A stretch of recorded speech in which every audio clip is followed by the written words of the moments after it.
Hello, I'm your host, Hayden, a licensed mental health therapist, 20 something, Cancer Moon, first to get deep at any party, and this is the Evergreen RX.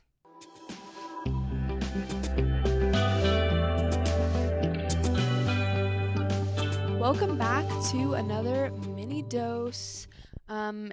If you're new to the mini doses, this is where I answer questions, talk about trends, and basically do anything that I don't think belongs in a main dose. So today I am answering a question, and it is about learning to be okay with being alone. This person asks, how do you become okay with being alone? Just doing your own thing, not trying to date at all, rediscovering who you are. I honestly just feel so lost and I don't know where to begin. I feel like being alone is such a big part of being in your 20s and learning that independence and learning who you are, what you like, and what you want to do with your time. So, I have heard iterations of this question and this kind of exploration so many times. Just for context, I'm currently in a long term relationship and I live with my partner, but I still have been navigating what life looks like for me. I spend a lot of time doing my own thing and engaging in activities just solo. And I've always kind of been like that. I'm actually somebody that enjoys being alone, and I have never had a problem occupying my time. But I think that there's also something to really being intentional with your alone time, not just being able to occupy it or to be comfortable with it, but like this person is asking in their question, learning kind of just how to discover who you are, which I think is honestly a lifelong process. So I've got a couple of thoughts on this. First and foremost, and I saw this on some articles online as well, and it's kind of just like boring, get out of the way. Taking a break, stepping back from social media, stepping back from online information. We're inundated with so much. Like, this is the hill I'm gonna die on. This is my Roman Empire. We are so inundated with information, photos, the way other people are living their lives that sometimes we don't even know how to look at our own paper, like keep our eyes on our own paper. We are constantly being shown alternative ways to live, alternative lives to lead, when ultimately we only get one. And we can't do everything or be everybody. So, taking a step back from social media so that you can really start to tune in with your own internal guidance. Like, how do you know what you like versus what you don't like when you don't have a trend telling you what is cool? When's the last time you went shopping and really just like tried to see which clothes stuck out to you without determining whether or not they were part of the trend? It almost feels impossible to do that because we have so much unconscious information that's being fed to us all of the time. But really giving yourself some opportunities to figure it out what it is you do or don't like. Even knowing what it is that you don't like helps get you closer to what it is that you do. So if it feels like too much of a jump to ask yourself what aligns with you, you can just start ruling things out. Usually it's easier because we have more of an aversive reaction that's easier to recognize when it's something that we don't like or we don't want for our own life.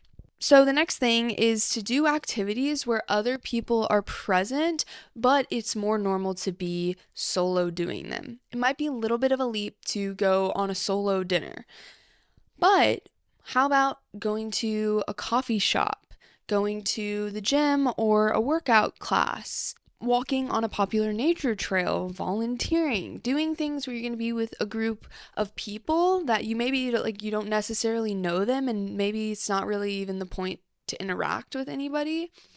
But just to be social around people to get some of that interaction if that's something that you're desiring, while also feeling comfortable enough flying solo. And you can kind of upgrade. If going to the gym alone seems like top tier scary, maybe coffee shop sounds a little less intimidating. You can bring a book with you, you can bring your computer, and just kind of be in people's space.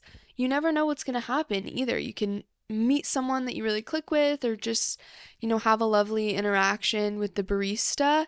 And that can help feel like you are an individual moving through the world and being recognized by other individuals. Sometimes I think when we get into our head about discovering who we are and learning to love being alone, it can be pictured as this really solitary activity that you like actually have to be solo doing it.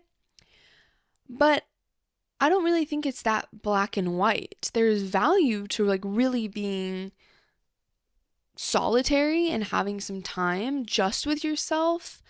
But I also think part of how we discover who we are is through our relationships with others.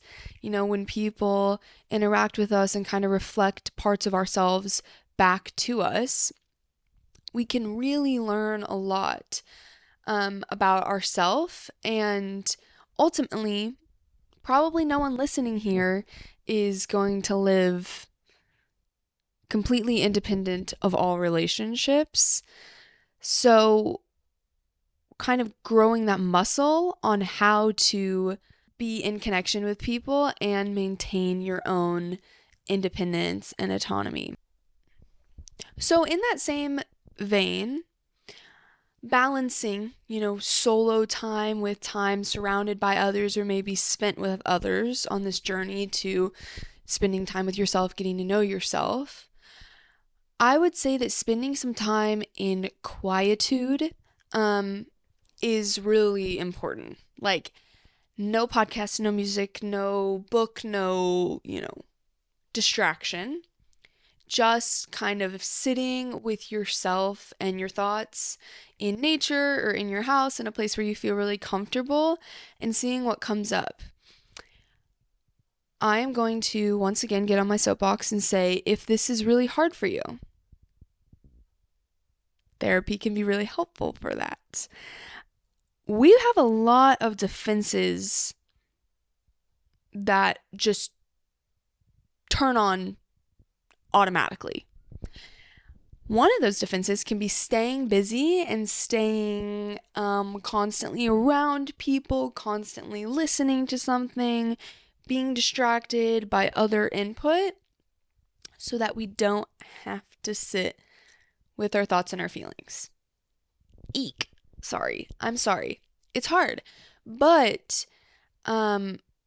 usually when we do sit with those thoughts and feelings that feel really loud and really scary, and maybe they are really loud and really scary at the beginning, they do start to quiet down over time, and we're able to work through all of the noise to find a deeper relationship with ourselves, which is what we're wanting, right? Like, that's the whole point of this shindig. That's the whole point of like doing things alone, is to come into deeper relationship with yourself. And a really easy way to do that is to spend time quietly with your thoughts and processing the things that come up for you. A fun part of this solo part of the adventure is also really embracing your freedom and ability to let it all loose when you're by yourself. You can dance around the house, you can sing out loud, you can make a mess, take up all of the space. For me, when my partner isn't home and I have the bed to myself, I'm like, oh my God, I can stretch out, I can lay on either side. Like, I'm starfishing hardcore, uh, just because I can. And I'm like, okay, this is kind of fun. Like, so just taking up space and embracing how you have like complete control over what you want to do and how you want to do it, because we don't get that too often. Like, most of the time, we are in situations where making accommodations for other people and coming to compromises is kind of the norm. So, when you do have that solo time, or if you're in a phase in your life right now where it is pretty solo for you, trying to see if you can have some fun with it and be free and see where that takes you. Okay, lastly, I would say to practice some self compassion. Self compassion is really the practice of being kind to yourself and being mindful, acknowledging maybe where you're at right now is not where you want to be at. Maybe you wish you had a partner and you weren't alone so much. Maybe you feel like you're in a codependent relationship and you're struggling with finding yourself and breaking out of that comfortable nest of being connected with someone else, and that's difficult. So really just becoming mindful of that growth point that you're at, maybe where you wish you would be, but acknowledging where you are now, and that does come with some struggle. And then, knowing that you're not alone in that. You're not the only person that clicked this podcast. Wanting to know how to build this relationship with yourself. This is such a common experience in life. So really normalizing that. And then, working on that self-talk, working on being gentle with yourself as you expand, as you grow, as you try new things. Maybe you go out solo to the park and you feel super awkward and you feel like everybody thinks you're so weird. Instead of adding suffering to that and saying, yeah, you are weird and you're like, everybody's there with somebody and you're the only person that's alone and you're never gonna have friends and like, you're so lame. Saying things like, oh, that was kind of uncomfortable. Like, I felt really awkward, but wow, like I tried something. That's so amazing. Like, I did something new for myself. And even though it was weird, I did it. I survived it. And just practicing being gentle in that way while you embark on this lifelong evolving journey of nurturing your most important, longest relationship with yourself. So yeah, that's what I have for you.